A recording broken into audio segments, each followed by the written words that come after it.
Okay, besties, I had posed a question about the resilient Jenkins Drew and where he was in the morning because Stephanie Jenkins said that he went somewhere and that's why he wasn't in the hotel motel room, right? Hotel motel Holiday Inn? Yeah. So, turns out he went to court. Now, this is where it gets a little tricky. He's claiming that he went to court and now he's able to drive. He couldn't drive there because his license was suspended. But he states that the judge unsuspended his license. And with the sign of a pen, he also recalled his bench warrant. And so now Drew Jenkins can drive. And he has a bench warrant revoked. So now he's able to go out and doesn't have to hide. My question is, does he really think we believe it? Because Arlita is saying that her child support case number does not align with the case number that is on that piece of paper that he showed, that I have on the bottom of the screen. So, who's lying? Do we think Arlita's lying or do we think Drew Jenkins is? Let's not sugarcoat it. Drew Jenkins and his partner Stephanie, known to many as the Resilient Jenkins, have officially crossed the line from being careless internet personalities to people who might be playing with real legal fire. And yes, they've been exposed. Again, only this time, it's on a much deeper, more embarrassing and potentially dangerous level. This isn't about their messy motel room or their refusal to get jobs or even their endless live stream drama. This is about lying to the public, lying to the court of public opinion, and even allegedly forging documents that could get them into actual legal trouble. So buckle up. We are diving deep into the Resilient Jenkins cooked up what might be their most embarrassing cover-up yet and how it all fell apart. Here's where it all really began to unravel.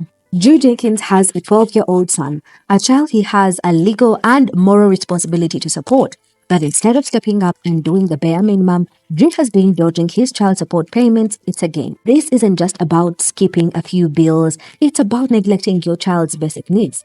It got so serious that the court had to issue a bench warrant for his arrest. Why? Because Drew didn't even bother to show up for a scheduled court hearing tied to the unpaid support.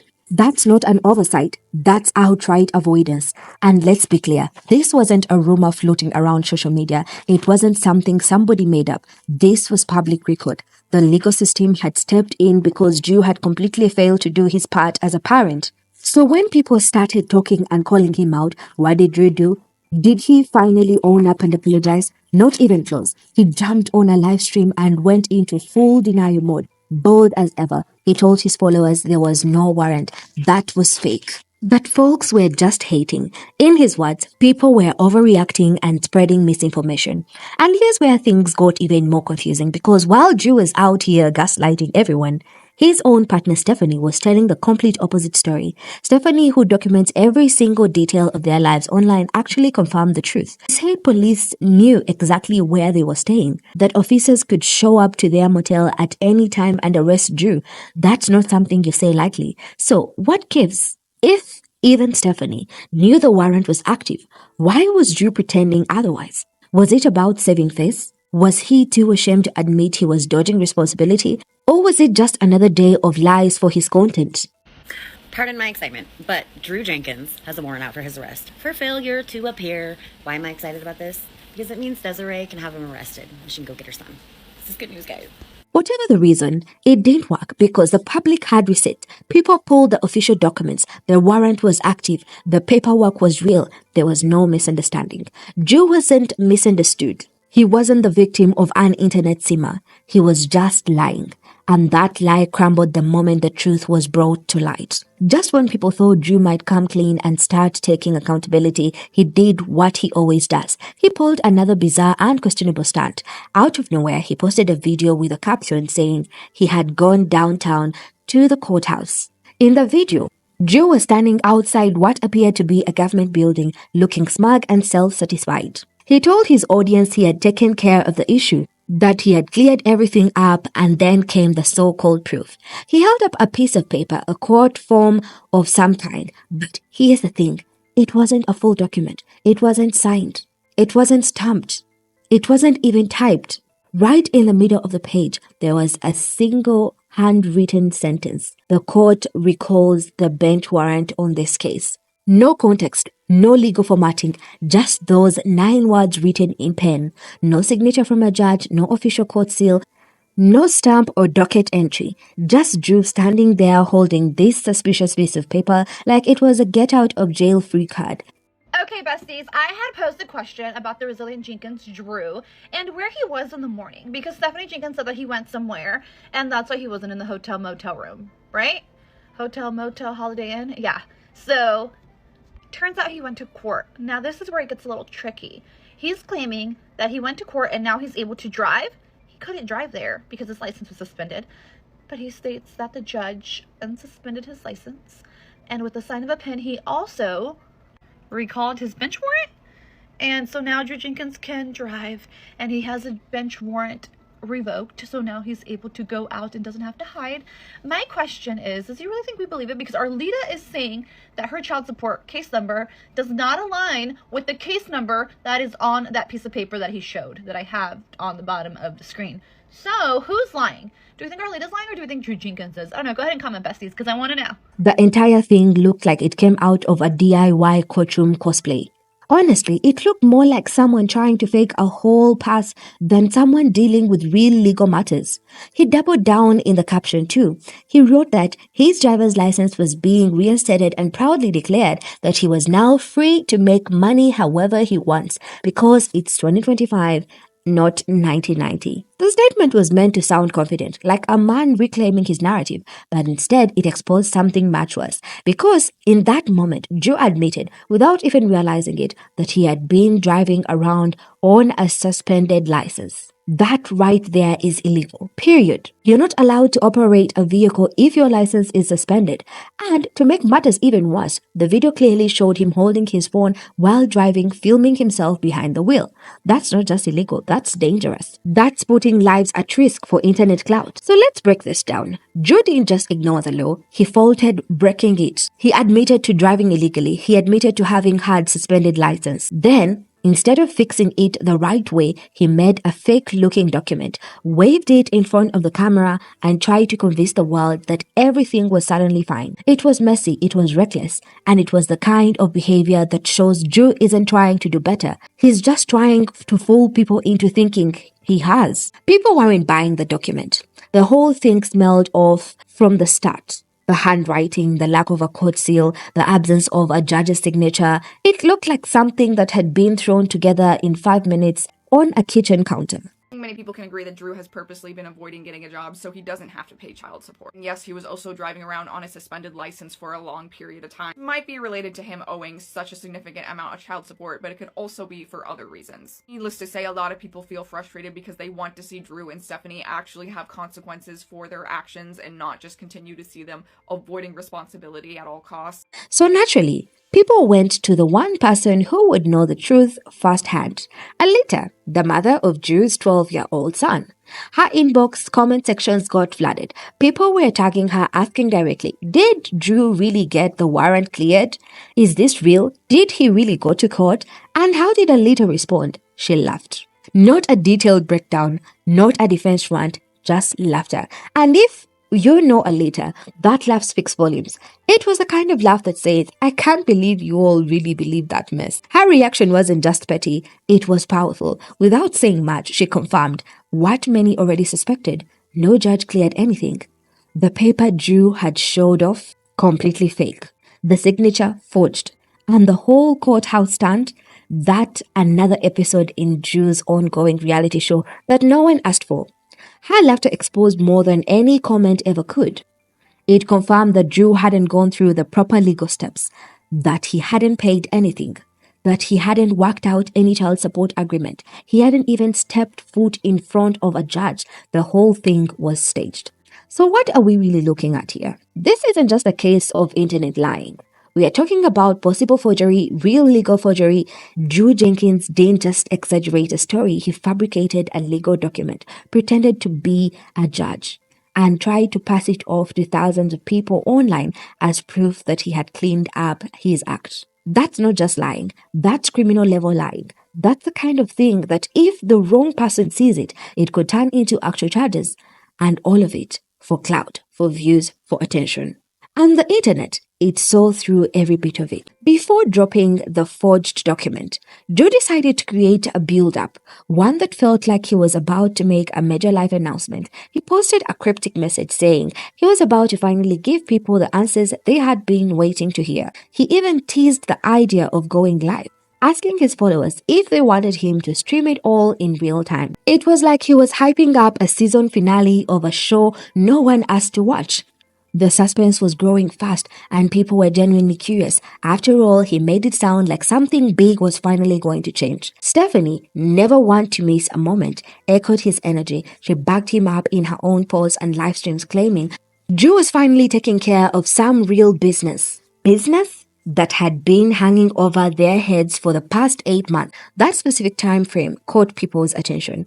8 months. That's about how long the issue with Joe's child support and court cases had been circulating online. Naturally, fans started guessing, was Joe finally applying for a job? Were they going to the doctor to get his supposed health issues sorted out so he could become eligible for work? Maybe he was working on a custody or visitation plan with his son. Or even better, he was finally stepping up to make arrangements to pay child support. So we're consciously hopeful. For a brief moment, it felt like maybe, just maybe, Joe was finally doing something productive. Maybe he was turning a corner, taking accountability, making a change. But nope. Instead of taking action that would actually improve their lives, or at the very least bring them a little peace of mind, Drew's big reveal was a piece of paper with a handwritten sentence claiming that the court had recalled his bench warrant. That's it. No documentation, no signature, no confirmation, just a scribbled note that looked like it belonged in a high school prank. That was the grand plan?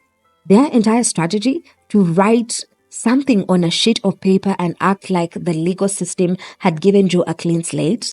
The same system he had mocked, dodged, and disrespected? And if we're being honest, the whole thing was ridiculous. So ridiculous that at first, people thought it was satire, a joke, something meant to troll the internet. But then it became clear this was serious. Joe and Stephanie were actually trying to convince people that this forged document was real.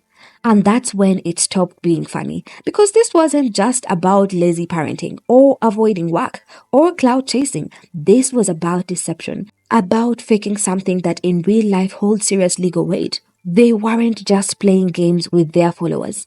They were making a mockery out of a actual court process. And that's not a storyline you can just laugh off. That's something that can spiral into real consequences. Let's say, just for argument's sake, that the document Drew showed off was actually real, that the court actually did recall the bench warrant. Let's imagine for a moment that everything he claimed about the legal system suddenly letting him off the hook was true. Even then, a huge question still looms over everything. How in the world did Drew pay for it? We're talking court costs, filing fees, reinstating a suspended driver's license. Possibly. But let's not be real. It's unlikely. Their lifestyle, including the motel living situation, doesn't scream disposable income. So again, story begins to crumble. Because when you trace the money trail, it just doesn't add up. There are no receipts, no visible income, no believable financial pathways that explain how Drew could afford to clear his legal record. And that's the thing about lies. They don't just fall apart at the surface level. They fall apart when you dig a little deeper, when you ask how and with what money, and who helped him. You start to realize the whole foundation is made of sand. Joe and Stephanie thought they could wave a paper in front of the camera and shut everybody up. But they forgot that people ask questions. People do research. And when you claim you've handled legal business, people are going to wonder who paid the bill. And in this case, there is no answer because there's no money. Here's where things start to look even more calculated. Like this entire family's style of chaos might actually be part of a flawed plan rather than a series of clueless mistakes. Joe and Stephanie have been hinting for months that Drew wants to be a full-time content creator. They're positioned it like a conscious life decision. In their own words, they have said that working a regular job would take 10 years of their lives. That they're choosing to work smarter, not harder. On the surface, it sounds like ambition, but when you peel back, it's just another excuse, another way to justify avoiding actual stable employment.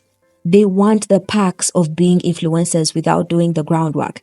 And unfortunately, that's not how it works. Social media is not a reliable paycheck, not for people who don't post consistently, don't build real engagement, and constantly stir up drama. And Drew, he doesn't even qualify for TikTok's creator fund. He's not monetized. He doesn't do collabs. He's not selling products or offering anything of real value. If anything, his content pushes people away. And even if he were to somehow monetize tomorrow, social media income is extremely unpredictable. One week you might go viral, the next you are lucky if 5 people watch. That kind of inconsistency isn't just bad for your brand. It's disastrous if you're trying to raise a child, paying off debts, or build a stable future. Well, let me get this straight. Your family's homeless and you want to know what kind of video game you should play today. Sir, you have 5 kids and you are homeless with your wife. And you want to know what kind of video game you should play. Doesn't that sound crazy to y'all? Because that sounds crazy coming out of my mouth. Aren't you literally on the run from the police right now? Let's play get a job. Let's play pay child support. Let's play be a real man for your family. The fact that Stephanie could literally call her mom at any point in time and be like, hey, I need your help, and her mom would literally help her. But she chooses to stay with a man that would rather sit and play video games in a motel room while they are homeless. But the video game, sell the video game. And you can just tell that those kids are tired. Y'all go from motel room to motel room. They're cooking on the floor and on bathroom sinks. This is not a life that children should be living.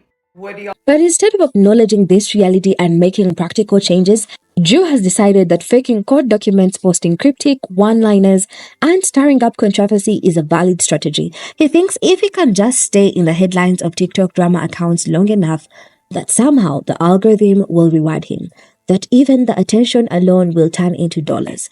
But attention doesn't equal income, especially not when it's rooted in negativity, deceit, and manipulation. So instead of showing growth or maturity, Drew is building a brand based on dishonesty and desperation. And unfortunately, Stephanie is right there with him, cheering it on. They're investing all their time and energy into making their mess marketable, hoping that people will be entertained enough to forget about the real issues they are avoiding, like child support, employment, and long-term stability. That's not content strategy. That's not a business plan. That's not even resilience. That's a disaster in slow motion. And everyone watching knows it. Now, let's talk about Stephanie, because she's not just a quiet observer in all of this mess. She's not standing on the sidelines watching Drew spiral. She's fully involved right in the center of the chaos and actively fueling it. Stephanie has been backing Drew every single step of the way, even when it's painfully obvious to everyone else that he is in the wrong. She's doubled down on his lies, repeated his bizarre phrases, almost for what, and hyped up that so-called big reveal, like it was a Hollywood movie premiere. Instead of stepping in and helping Drew find a path of redemption, she's handed him a bigger shovel to keep digging. Rather than encouraging him to clean up his act, she's been working as his emotional hype woman, amplifying his nonsense and co-signing his delusions. She isn't urging him to face his court issues or find work. She's not advocating for maturity or accountability. Instead, she's helping him stage content, validate fake documents, and stir up drama to keep people choking. In their minds, the chaos equals attention and attention equals validation. But here's the reality. People are over it. Her audience, the ones who once rooted for her, who saw her as a struggling mom trying to make it, are starting to walk away. They've seen too many lies, too many contradictions, too many moments where Stephanie could have done the right thing and instead chose to perform for the camera. Her credibility, it's cracking. Her reputation, fading. And her endless live streams defending Drew are no longer winning people over. They're driving them away. People aren't dumb. They see what's happening. They see a woman who could be a leader in their home, choosing instead to prop up a man who refuses to take responsibility for his child, his future, or even his own lives. Maybe that's the saddest part, because if Stephanie truly cared about their future, if she was truly serious about wanting better for herself and her kids, she would stop co-signing TikTok drama and fake papers. She would be pushing Drew towards real change, real accountability, real healing, but she's not, and that says everything. Now, the forgery has been exposed. The question that everyone is asking is, where do Drew and Stephanie go from here? Do they continue this never-ending cycle of lies and deflection, hoping that their followers will eventually forget? Do they try to top themselves by creating even more fake documents, pulling off other performers for TikTok, and Instagram in hopes of silencing the backlash? Or will they finally decide to stop the games and admit what's really going on? Because let's be real here. This situation has gone way past embarrassing live streams or shady excuses. It's not just messy anymore, it's dangerous. They're not just playing with people's time and trust, they're toying with the legal system. And if there's one thing the legal system doesn't do well, it's being mocked. If a court official or even a county clerk sees the forged document, if it lands in the wrong hands or goes viral enough to grab official attention, Drew could be facing more than internet shame. He could be facing criminal charges. Forging a judge's signature is not a slap on the wrist situation. It's a real offense. And if Stephanie had anything to do with it, if she encouraged it, co-signed it, or helped present it as legitimate, then she might be facing legal fallout too. Right now, they're walking a tightrope over a pit of serious consequences, but instead of slowing down and assessing the danger, they're juggling fire, blindfolded, and laughing like nothing can touch them. They have turned their life into a circus. Not the kind with music or wonder, it's the kind where the clowns are tied. The tricks are falling flat, and the audience is starting to leave the tent. No one's clapping anymore. People are uncomfortable. They're concerned, and they're watching this whole act spiral into something darker than just internet drama. So, what's it going to be? Another stunt? Another half-truth? Or this is finally the moment they decide to come clean and get serious? Because the time to perform is over, and the consequences are catching up. Drew Jenkins has a real living, breathing child who didn't ask to be born into this mess. A child who needs support, not just once in a while, not just when it's convenient, but consistently. He needs structure, he needs peace, he needs a parent who shows up and follows through. Someone who chooses him, not views. Someone who sees responsibility as a privilege, not just punishment. Forging documents won't put food on this child's plate. Making lies on TikTok won't buy him shoes, clothes, or even the basic necessities a growing kid deserves. Views don't change diapers. Live streams don't pay for school supplies. Clout doesn't keep the lights on. And every time Drew runs from accountability, every time he dodges the truth, avoids the courtroom, fakes a win, it's not just the internet that loses trust. His child does. That distance grows, that bond weakens, and the child pays the price for decisions he didn't make.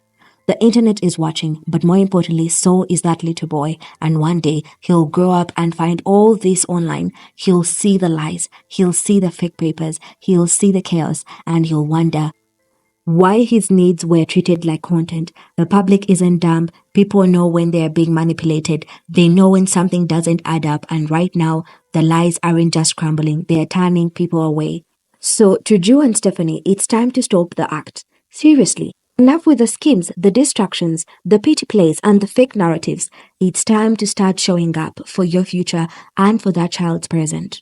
Build something real and respect, not sympathy. Choose hard work over half-truths, because a family needs more than internet fame. It needs foundation, because if this performance is what you call resilience, then it's long past time to redefine the word. Real resilience means growth, sacrifice, and truth. Not running, not hiding, and definitely not faking. Let us know what you think in the comments. Are you shocked by how far they went to fake this story? Do you think there's still a chance they'll change? Comment and subscribe to stay in the loop, because if the past is any clue, the Jenkins aren't done with drama just yet. Stay tuned.